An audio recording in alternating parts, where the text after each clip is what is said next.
ये वो लोग हैं, लेकिन इनकी पहचान कैसे करेंगे आप?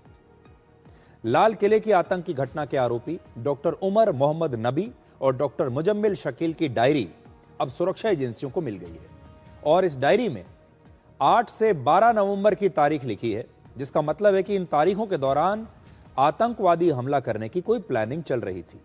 ऐसा बताया जा रहा है कि इन डायरीज में 25 लोगों के नाम हैं, जिसमें से ज्यादातर लोग जम्मू कश्मीर और फरीदाबाद के रहने वाले हैं। इन डायरीज में मिली जानकारी से यह स्पष्ट है कि पूरी प्लानिंग करके धमाका करने की साजिश हो रही थी।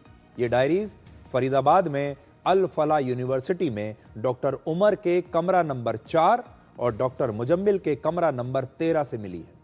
फरीदाबाद के धौज इलाके में डॉक्टर मुजम्मिल के जिस ठिकाने से यह विस्फोटक मिला था, वहां भी एक डायरी मिली है और यह ठिकाना अल फला यूनिवर्सिटी से सिर्फ 300 मीटर की दूरी पर है। तो यह यूनिवर्सिटी देखिए, यह कैसा मेडिकल कॉलेज है जहां पर बॉम्ब ब्लास्ट करने की योजनाएं चल रही हैं, जहां के कमरों में ये योजनाएं बन रही हैं, जहां के कमरों से डायरीज मिल रही हैं और इन डायरीज में कई कोड वर्ड्स भी मिले हैं जिसे जांच एजेंसियां इस समय डिकोड कर रही हैं और हो सकता है कि इन कोड वर्ड से आतंकवादियों के हमले की प्लानिंग के बारे में और कोई नई जानकारी मिले। यह भी जांच की जा रही है कि क्या धमाके के लिए अलग अलग गाड़ियों को तैयार किया जा रहा था। ऐसा बताया गया है कि एक सफेद i20 कार और लाल रंग की इको स्पोर्ट कार के अलावा 2 और गाड़ियों को भी मॉडिफाई करने की तैयारी थी, यानी उन गाड़ियों में विस्फोटक रखकर उन्हें एक चलते फिरते बॉम्ब में बदल दिया जा सकता था।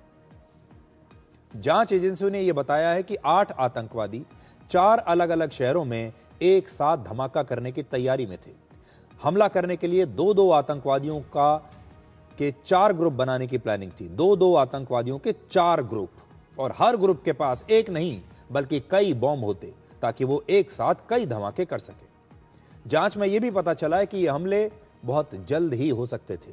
हालांकि हमारी सुरक्षा एजेंसियों की वजह से ये आतंकवादी हमले फेल हो गए। एक बात आप याद रखिएगा कि इस बार भी हमारी जो जांच एजेंसियां हैं, जो हमारी सुरक्षा एजेंसियां हैं, वो इनसे आगे निकली और हमने एक बहुत बड़े नुकसान को होने से बचा लिया। हमने एक बहुत बड़े हमले को बचा लिया।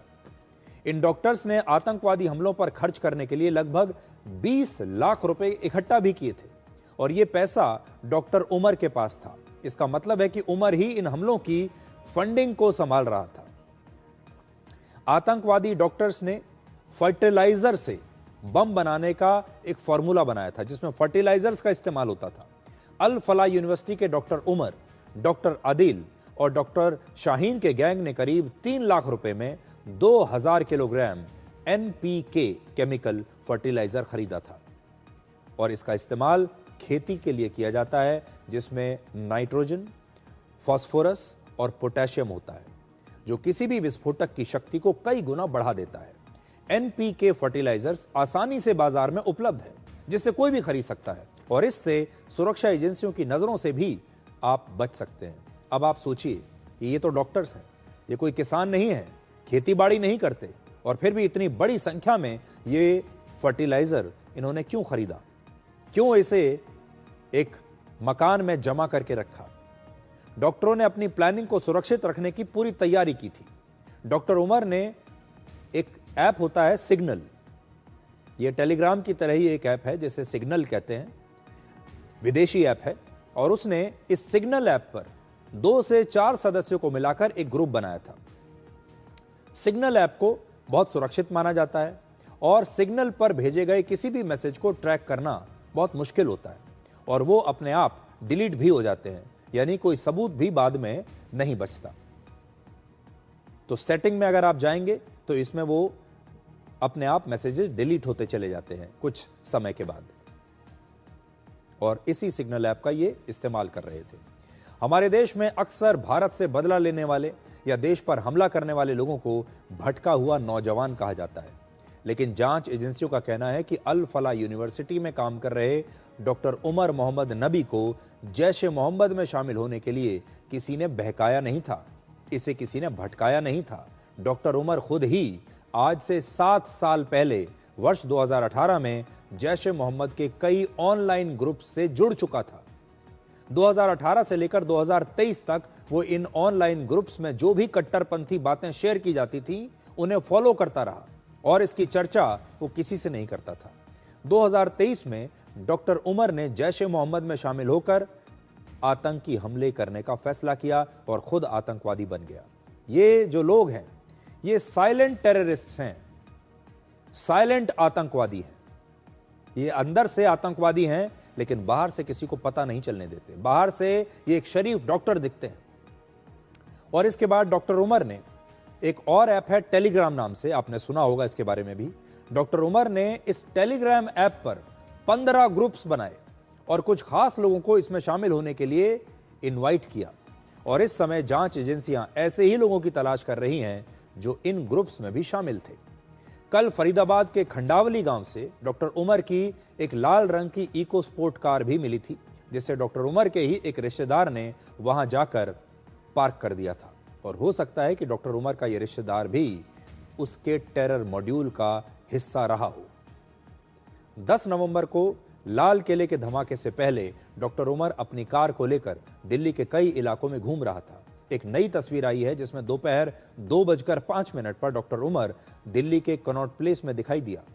लाल किले पर जिस कार में धमाका हुआ उसमें डॉक्टर उमर ही मौजूद था और अब वो मारा जा चुका है, ये बात उसके डीएनए टेस्ट से साबित हो चुकी है।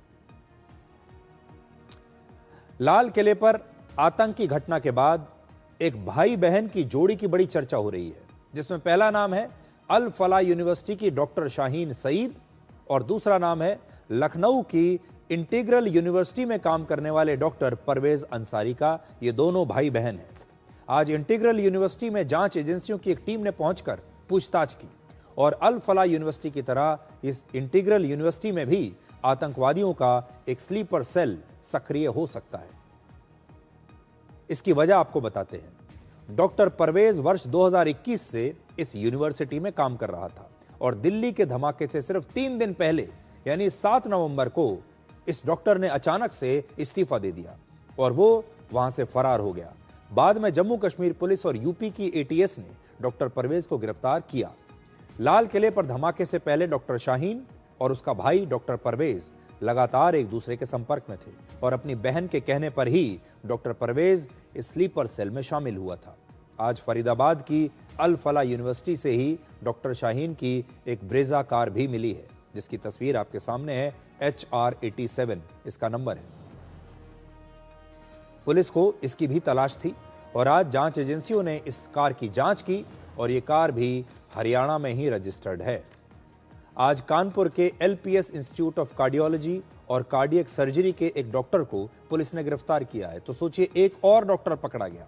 इसका नाम है डॉक्टर मोहम्मद आरिफ मीर और डॉक्टर आरिफ मीर अल फलाह यूनिवर्सिटी की डॉक्टर शाहीन के साथ ऑनलाइन बातचीत किया करता था। ऑनलाइन चैटिंग इन दोनों के बीच में होती थी और कानपुर के इस इंस्टीट्यूट में किसी को भी डॉक्टर आरिफ के इस आतंकवादी कनेक्शन के बारे में कोई जानकारी नहीं थी। इस वर्ष जो है DM कार्डियोलॉजी फर्स्ट ईयर में एक डॉक्टर मोहम्मद आरिफ मीर नाम के, जिनके पिताजी का नाम हमारे जो हॉस्पिटल के रिकॉर्ड्स है उसके अनुसार गुलाम हसन मीर है और रिकॉर्ड्स के अनुसार इनकी जन्म तिथि 1 मार्च 1993 है। तो इन्होंने हमारे यहाँ अगस्त 2025 में as a senior resident DM cardiology, जो कि एक post graduate super speciality course होता है, उसके अंतर्गत as a first year resident join किया था और यहाँ पर इनका चाल चलन सही था और कोई ऐसा नहीं था कि कोई संदिग्ध गतिविधि में शामिल रखते हो, तो ऐसा कुछ नहीं था क्योंकि बहुत शॉर्ट टर्म रहा है, 4 महीने का पीरियड रहा है। तो 4 महीने के पीरियड में किसी भी छात्र को असिस कर पाना बहुत मुश्किल है। इस आतंकी घटना पर एक और बड़ा अपडेट ये है और वो अपडेट आया है दिल्ली से करीब 4000 किलोमीटर दूर तुर्की से।